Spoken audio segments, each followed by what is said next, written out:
to be diagnosed with MPD, there's a whole list of qualities or characteristics: grandiose sense of self, exaggerate. This is from the DSM-5. Okay, we're going to go to the DSM-5 now. What are they? Criteria: exaggerated achievements and talents, expects to be recognized as superior without commensurate achievements. So that's a big one. Phil Phails for you.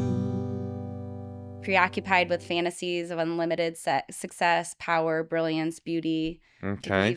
They might be special, unique. I don't have to go through all the lists, but sense of entitlement, a big one. And then one of the hallmarks is that lack of empathy, the inability to really have that experience of love that is truly reciprocal, not just where they're able to experience love in a way where their experience with another individual is not attached to what that person can do for them, but it's reciprocal. Like they can experience empathy for where that person is at and actually reflect that back to a person rather than it being attached to some transaction or being conditional. Yeah.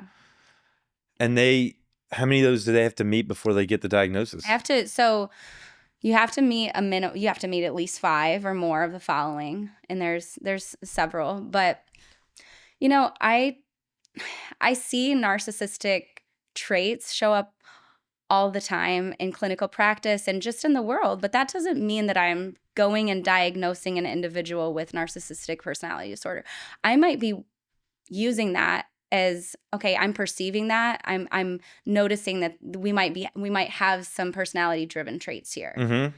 But I'm very, very hesitant to go and diagnose someone with a personality disorder. I would imagine. In terms of, because I'm going to be working with the set of symptoms regardless and trying to help them develop insight. Mm-hmm.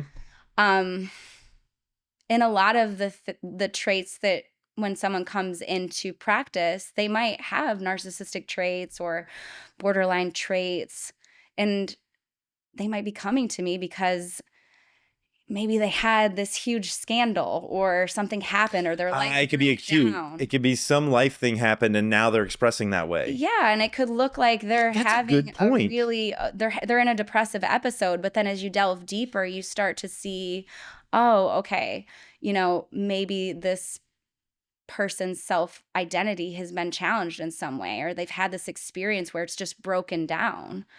And so they might be coming in, in a like what appears to be like a depressive episode, but you're still noticing, like observing, like, okay, there's some traits here.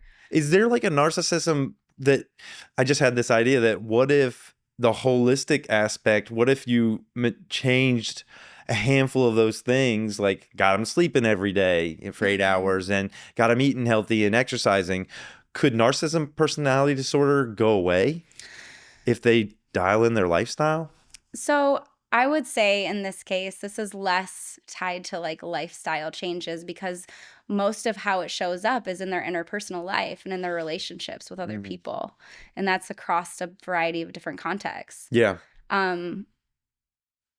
So it's more difficult, I think, where when you're looking at depression, it's like, okay, how's your diet? How are you sleeping? Yeah. But when you're working with narcissistic personality disorder, a lot of times what's bringing that person into therapy is that their relationships are breaking down, or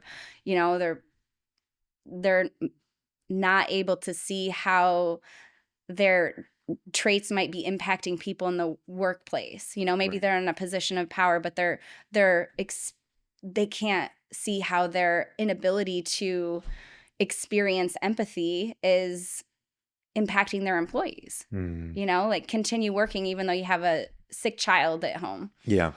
That inability to experience empathy. And so it shows up more in the interpersonal relationships and different environments. You learned through your studies, all the DSM, you learned all these disorders. Yeah, I mean, you definitely study them. You don't memorize. I mean, I wonder if it's like, my buddy's a doctor and he had to like learn all these diseases. And he said, as he was like learning them, he was like, I've got that one. I've got that one. Have you ever thought you had narcissistic personality disorder? I think that there's definitely things that you can look at when you're going through the criteria, and you're like, whoa, okay, That's well, me. you know, do I have struggle identifying needs of others in this specific context or something, like there, you can definitely get in your head about it. Yeah. And certainly, I mean, like I said, these things, they exist on a spectrum. Right. So we might have certain traits, but does that mean that we have like a full-blown personality disorder? Or even, and what I would say is it's never helpful to say to someone like, you have this thing. this thing. I mean, maybe I say never. I don't want to use absolute terms, Well, but what's coming clear to me is part of the diagnosis is feedback from the external, like feedback from your social systems, right? If they're like, oh, this isn't working because of the way you're showing up at home in the family dynamic, and this isn't working because of the way you're showing up at work, this lack of empathy, this lack of like, you taking credit for other people's like accomplishments. Yeah. Yes, exactly. And that happens, and then this community starts to kind of revolt. Mm-hmm.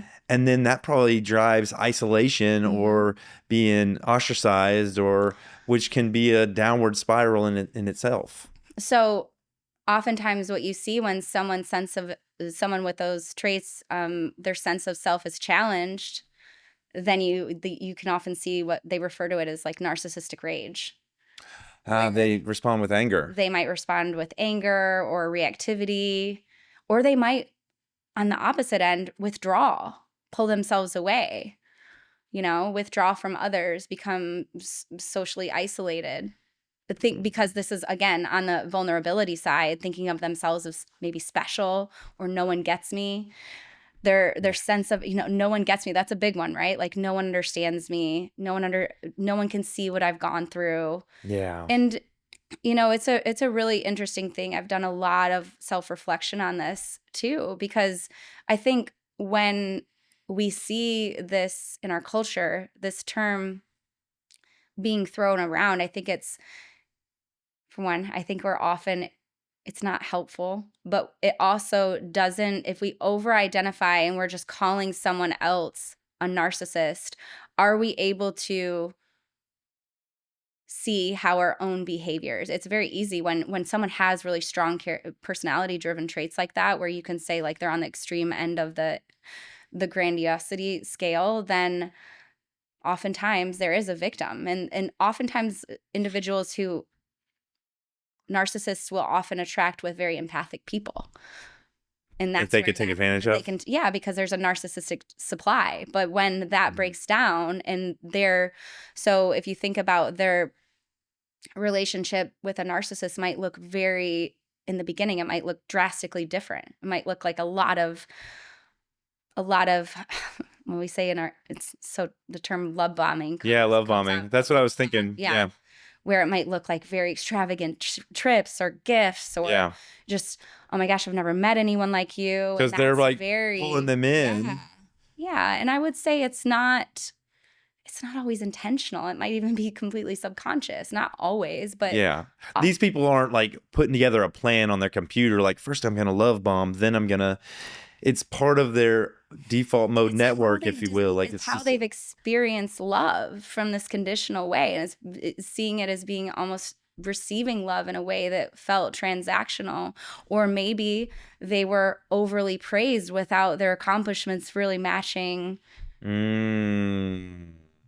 Do you see what I'm saying? Yes, I do see what you're saying. So like this comes up a lot in this culture of like, are we building resilient kids? Or are we giving everybody a trophy that's not attached to any sort of real action or behavior? Yes. Yeah. They need to go to some metric that says, I've excelled at this. Yeah. It needs to make sense. It needs to make sense. And I'm down with us having more metrics. Sure. I'm down with us saying, oh, it's not just who scored the most touchdowns. It's also, and I'm not a sports guy, so I'm gonna fumble on this one.